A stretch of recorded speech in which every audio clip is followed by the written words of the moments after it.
வணக்கம், நான் மதுவந்தி பேசுறேன். திமுகவுடைய தென் மண்டல பொறுப்பாளராக அக்கா கனிமொழிக்கு தான் அந்த பொறுப்பு கொடுக்கப்பட்டிருக்கு. அப்கோர்ஸ் அவங்க தானே தூத்துக்குடி கான்ஸ்டிடுவன்சியோடைய எம்பி ஆல்சோ லோக்சபால. சோ அவங்களுக்கு இந்த பொறுப்பு கொடுக்கப்பட்டிருக்கு. சோ அந்த ஏரியா பேசிக்கலி தூத்துக்குடி, நெல்லை, தென்காசி இங்க இருக்கிற எல்லா திமுக அங்கத்தினர்கிட்டையும் அக்கா தான் மாவட்ட ரீதியா மண்டல் ரீதியா போய் உக்காந்து பேசி கிரவுண்ட் லெவல்ல என்ன ஒர்க் நடந்துகிட்டு இருக்கு, எந்த அளவுக்கு எலெக்ஷனுக்கு எல்லாரும் ஸ்ட்ராங்கா ரெடி ஆயிட்டு வரீங்க, எப்படி எல்லாம் நம்ம எலெக்ஷனை ஹேண்டில் பண்ண போறோம், என்ன செய்ய போறோங்கிறது ரொம்ப பரபரப்பா மும்முரமா அக்கா அந்த வேலையை பார்த்துக்கிட்டு இருக்காங்க அப்படின்னு ஒரு தகவல் வந்திருக்கு. இப்ப நான் ஏன் இதை சொல்றேன் அப்படின்னு நீங்க யோசிச்சிருக்கலாம். அதான் நடக்குதே, இதை பத்தி பேசுறீங்கன்னு. அங்கதான் ட்விஸ்டே.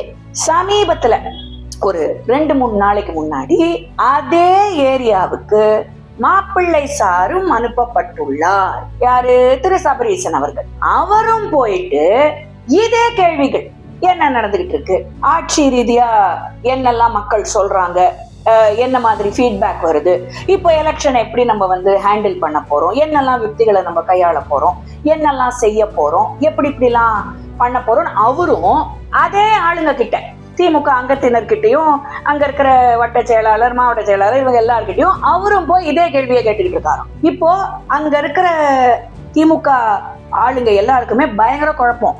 கண்டிப்பா வரும் இல்லைங்களா? ஒரே குடும்பத்துல இருந்து 2 பேர் வராங்க, அதே கேள்விகளை கேட்கறாங்க.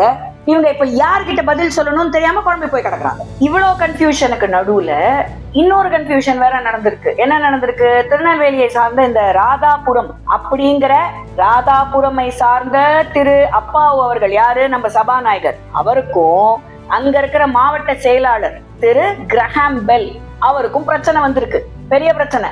இப்ப இந்த பிரச்சனைய 2 தரப்புலயும் பேசி தீர்த்து வச்சிருக்கிறது அக்கா கனிமொழி. சோ அவங்க இது மட்டும் இல்ல, இந்த மாதிரி இது நம்மளுக்கு தெரிய வந்த பிரச்சனை, என்ன அப்பாவு அவர்கள் இன்வால்வ்டுங்கிறதுனால தெரிய வந்திருக்கு. இந்த மாதிரி எல்லா இடத்துலயும் கட்சிக்காரங்களுக்குள்ள நடந்திருக்கிற பிரச்சனை. இது எல்லா கட்சியிலயும் நடக்கும். இது ஒண்ணு திமுகவுக்கு மட்டும்தான் இது பொருந்தும்லாம் நான் சொல்ல மாட்டேன். எல்லா கட்சியிலும் இந்த மாதிரி பிரச்சனைகள் நடக்கும். இத கட்சியோடைய அந்த தலைமை தான் தீர்த்து வைக்கணும். சோ அத அக்கா பண்ணிட்டு வந்துட்டு இருக்காங்க. எல்லா இடத்துலயும் ஷீ இஸ் ஒன்லி சார்ட்டிங் அவுட்ங்கிறாங்க. ஆனா இது நடந்துகிட்டு இருக்கிற இதே சமயத்துல மாப்பிள்ளை சாரும் அங்க போயிட்டு இவங்க எல்லார்கிட்டையும் திருப்பி பேசி இதே விஷயங்களை திருப்பி கேட்டு திருப்பி அவங்கள குழப்பி இந்த மாதிரி குளறுபடிகள் பண்ணா கட்சிக்காரங்க என்ன ஆவாங்க? ஏன்னா they really don't know what to do. They are at a loss. அதாவது என்ன செய்யணும், எப்படி செய்யணும், என்ன பண்ணணுங்கிறது சுத்தமா தெரியாம இப்ப யாருக்கு பதில் சொல்லணும்? ஏன்னா இது கண்டிப்பா ஒரு கேள்வி வருங்க. ஒரே குடும்பத்துல இருந்து 2 பெரிய தலை அங்க இறங்கி கேள்விகள் கேட்கறாங்க. ஒருத்தங்க மகள், இன்னொருத்தர் மாப்பிள்ளை. அப்படி இருக்கும்போது நம்ம யார்கிட்ட பதில் சொல்லணும்? Who are we answerable to? What are we supposed to say? இந்த questions எல்லாம் வரும் இல்லைங்களா? அதுதான் இந்த ஏரியால இருக்கிற திமுக காரங்களுக்கு பெரிய லெவல்ல வந்திருக்கு. இப்போ கட்சிக்குள்ள இந்த குழப்பம் ஓடிக்கிட்டு இருக்கா, கூட்டணி விஷயத்துல அதே குழப்பம், ஸ்டேட்டஸ் கோ. ஏன் நான் இதை சொல்றேன்னா, இப்போ சமீபத்துல கூட மாண்புமிகு முதலமைச்சர் என்ன சொல்லியிருக்காரு, இப்போ நடந்த ஒரு கான்க்ளேவ்ல ராகுல் காந்தி என்னுடைய பிரதர், அதனால எங்களுக்குள்ள எல்லாம் கரெக்டா ஓடிட்டு இருக்கு, நீங்க அதை பத்தி எல்லாம் கவலைப்படாதீங்க. சரி, கரெக்டா ஓடிட்டு இருக்குன்னா ஒரு பிரதர் கேட்கிறாரு ஷேர் இன் பவர், எங்களுக்கு ஆட்சியில பங்கு கொடுங்கன்னு. ஏன் அதை நாங்க கண்டிப்பா ஆட்சிக்கு வந்தோம்னா காங்கிரஸ்க்கு பங்கு கொடுக்க போறோம்னு இப்ப வரைக்கும் சொல்ல முடியல? ஒரு பிரதர் தானே, கேட்கறதுல என்ன தப்பு இருக்கு? இத்தனை வருஷம் உங்க கூட அப்படியே தோளோடு தோள் நின்னு உங்க கூட அத்தனை எலெக்ஷன் தமிழ்நாட்டுல ஃபேஸ் பண்ணிருக்காங்க, நீங்களும் ஃபேஸ் பண்ணிருக்கீங்க அவங்க கூட. அண்ட் அப்படி இருக்கிற பட்சத்துல ஏன் உங்களால அதை அக்செப்ட் பண்ணிட்டு சொல்ல முடியல? இந்த கேள்வி வரும். ஏன்னா இப்ப கூட திரு பிரவீன் சக்கரவர்த்தி அவர்கள் என்ன சொல்றாரு? This is not something unique that we are asking. This is not something extraordinary. நிறைய இடங்கள்ல காங்கிரஸ் கோalition கவர்மெண்ட்ஸ்ல ஒர்க் பண்ணிருக்கோமே. இப்ப கூட ஜார்க்கண்ட்ல அப்படிதான் நாங்க ஒரு கோalition கவர்மெண்ட்ல தான் இருக்கோம். இதுக்கு முன்னாடி பீகார்ல கூட நாங்க அப்படி இருந்திருக்கோம்.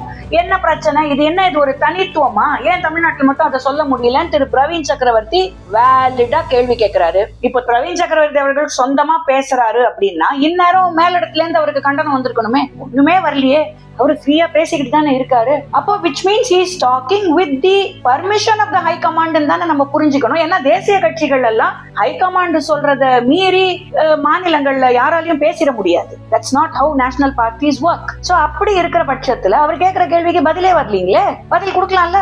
உங்க கூட்டணியிலேயே இத்தனை பிரச்சனையா, ஒரு பக்கம் விசிகே அவங்க சொல்ற சில விஷயங்கள், ஒரு பக்கம் காங்கிரஸ் தெளிவா சொல்லிக்கிட்டு வந்துகிட்டு இருக்கிற விஷயம் ஷேர் இன் பவர், ஷேர் இன் பவர், ஷேர் இன் பவர்.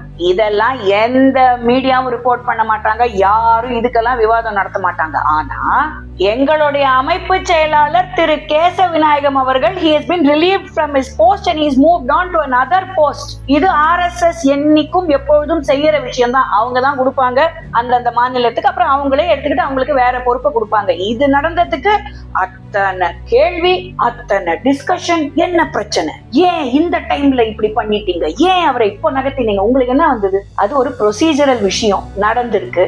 அதுக்குள்ள அதுல ஏதாவது குழப்பங்களை கண்டுபிடிக்க முடியுமான்னு தேடுற மீடியா நிஜமாவே இவ்வளவு குழப்பம் நடந்துகிட்டு இருக்கு இந்த இந்தி கூட்டணியில, அதை பத்தி ஏன் பேச மாட்டேங்கிறீங்க?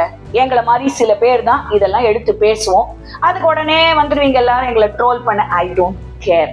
I have never bothered about trolling. I'm not going to be bothered now. First troll பண்றவங்க எல்லாரும் உங்க டிபில உங்க மூஞ்சியை போடுறதுக்கு தைரியம் இருந்தா போடுங்க, அதுக்கப்புறம் ட்ரோல் பண்றதுக்கு பேசுவோம், அதுக்கப்புறம் அந்த டிஸ்கஷன்லாம் வச்சுப்போம். எனிவே தட் அபார்ட், இந்த அளவுக்கு பிரச்சனைகள் ஓடிட்டு இருக்கு. இப்போ லெட்ஸ் சே தேர்தல் தேதியை அறிவிச்சிடுறாங்க. இதே மாதிரி பிரச்சனைகள் ஓடிக்கிட்டே இருந்ததுன்னா எப்படி கிரவுண்ட் லெவல்ல ஒர்க் ஒழுங்கா நடக்கும்? Where will they be the cooperation? பிரச்சனை வரத்தான் செய்யும். பூத் லெவல்ல பிரச்சனை வரும். அப்ப என்ன ஆகும்? நான் இவங்களுக்கு வேலை செய்ய மாட்டேன், நான் உங்களுக்கு வேலை செய்ய மாட்டேன், ஈகோ கிளாஷஸ் வர ஆரம்பிக்கும். அப்ப என்ன ஆகும்? ஆட்டோமேட்டிக்கா ஒரு இடத்துல இதான் ஆகும். நான் ஏன் இத முக்கியமா பதிவு பண்றேன்னா, தேவையில்லாம இன்னாருக்கு அடிமை, இது டப்பா என்ஜின், இதெல்லாம் பேசுறத நிறுத்திட்டு உங்க கூட்டணியில நடந்துகிட்டு இருக்கிற பிரச்சனைய பாருங்க. உங்க கட்சிக்குள்ளேயே நடந்துகிட்டு இருக்கேன்னா, ஒரு குடும்பத்துல இருந்து 2 பெரிய தலை போய் ஒரு இடத்துல இறங்குச்சுன்னா யாராவது ஒருத்தர் பேச்சுக்கு இன்னொருத்தர் அடங்கிதான் போகணும். அடங்கி போறதுக்கு பேரும் அடிமைத்தனம் தான். சோ இப்ப யாருக்கு அடிமை? அந்த தென் மாவட்டங்கள்ல யாருக்கு அடிமையாக போறாங்க? இந்த கேள்வியும் வரும். அதனால இதெல்லாம் யோசிங்க. உங்க கூட்டணிக்கு என்ன நடக்க போகுது, ஃபியூச்சரை பாருங்க. Because I don't see a very strong future. அப்படி இருக்கிற பட்சத்துல அதெல்லாம் யோசிங்க. எங்க அப்பா திருப்பரங்குன்றம் முருகன் தமிழ்நாட்டுக்கு என்ன நல்லதை பண்ணணும் அப்படிங்கறத கண்டிப்பா ஏப்ரலுக்கு அப்புறம் செஞ்சே காட்டுவான். அப்போ தமிழக மக்களுக்கு அவங்க நினைச்சபடி, அவங்க நினைச்ச ஆட்சி கண்டிப்பா இங்க ஃபார்ம் ஆகியே தீரும். எந்த மாற்று கருத்தும் இல்லை. வணக்கம். பாரத் மாதா கி ஜெய்.